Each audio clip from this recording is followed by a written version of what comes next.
Сәлем достар, біздің каналымызға қош келдіңіздер. Достар, біз больницада жатырмыз. Түрімізге мән бермеңіздер. Ең алдымен біздің каналымызға подписаться етуді ұмытпаңыздар. Біз больницаға не үшін келгенімізді осы видеоның соңына дейін қарап білетін боласыздар. Достар, мына жақта Ибрахим жатыр, ұйықтап жатыр. Біз Ибрахим ауырып қалғаннан кейін больницаға келдік.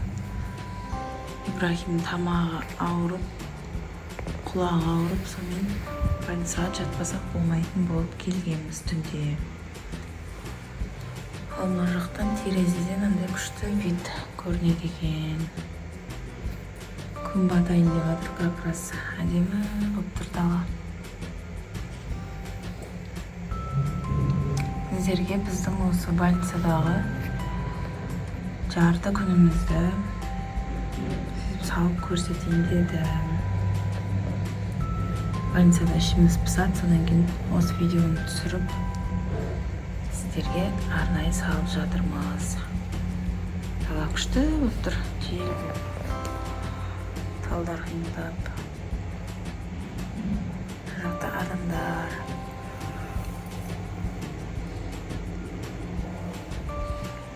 Мына жақта біз екі адам болып жатырмыз. Біз Ибрахим екеуміз мына жердеміз. Мына жақта туалет. Мына больницаның коридоры.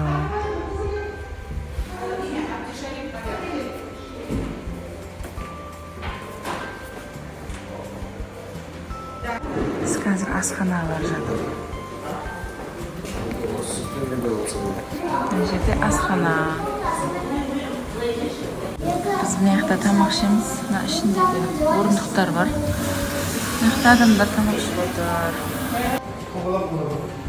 Достар, қасында кішкентай қыз жатыр. Мамасы қалдырып кетті.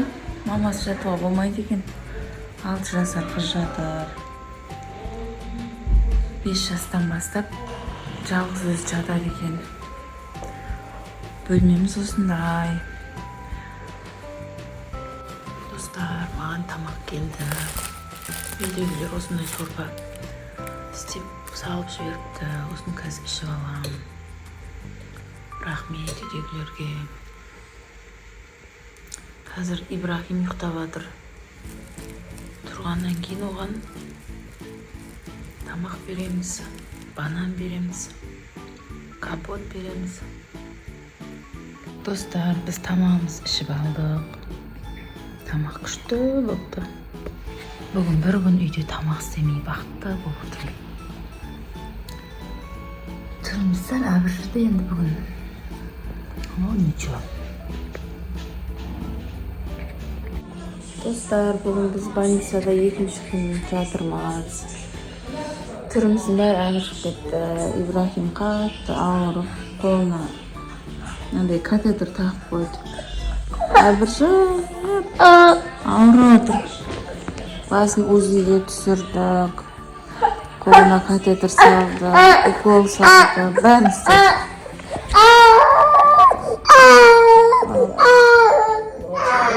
Болды.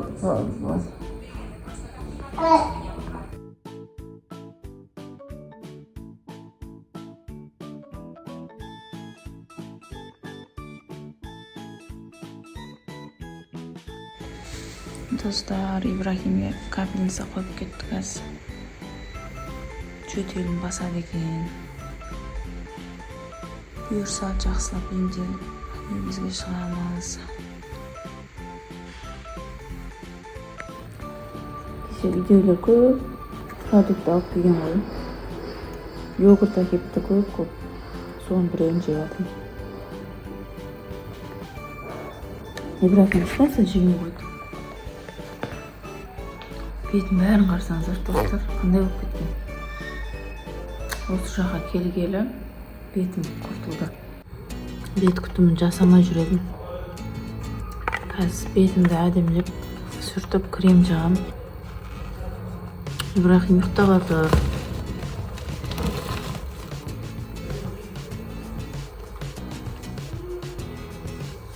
Бетім бұрын майланбайтын еді. Осыға тегел майланып. Бұрын болмаған нәрсе болады ғой бетінде.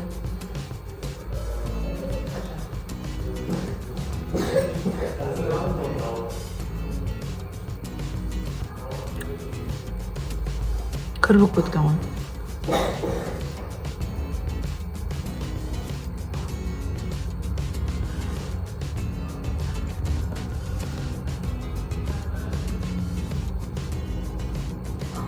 Менде қазір не бар ғой?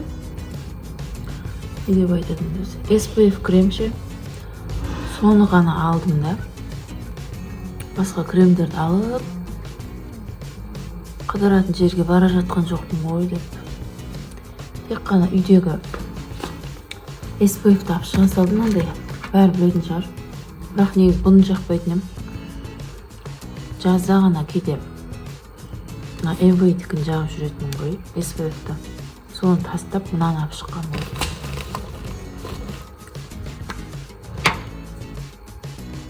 Хотя бетіме бір нәрсе істеп қойын. Үйге барғанша әйтпесе бетім құртылып кететін сияқты ғой. Одан бетер.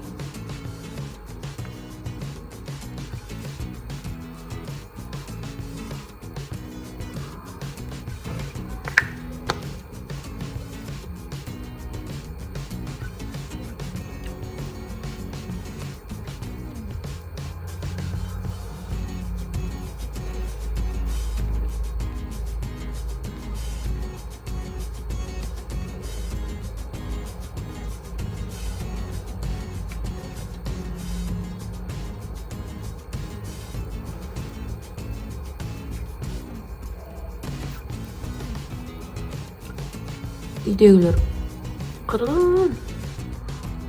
Тамақ, фрукты, қаймақ, не бар соның бәрін әкелген ғой. Режим бұзылды ма? Қалаған тамағымды жеп, бетімді құртып алдым. Андай витамин жеп отырмын. Ревит деген.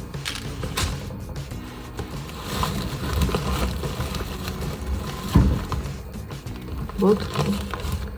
Бетімді осылай бір сүртіп, крем жағып қойсам, әдемі болып тұрады. Витамин аяқ жағым. Ашып кетті. Ал достар, осымен біздің видеомыз аяқталды. Бізді қарап отырғандарыңызға рахмет. Біздің каналымызға подписаться етуді ұмытпаңыздар. Одан кейін біз бұйырса, Ибрагим жазылғаннан кейін тағы 1-2 күн жатып, сөйтіп шығамыз ғой. Бізбен бірге болғандарыңызға рахмет. Осымен біз видеомызды аяқтаймыз достар. Сау болыңыздар. Всем пока.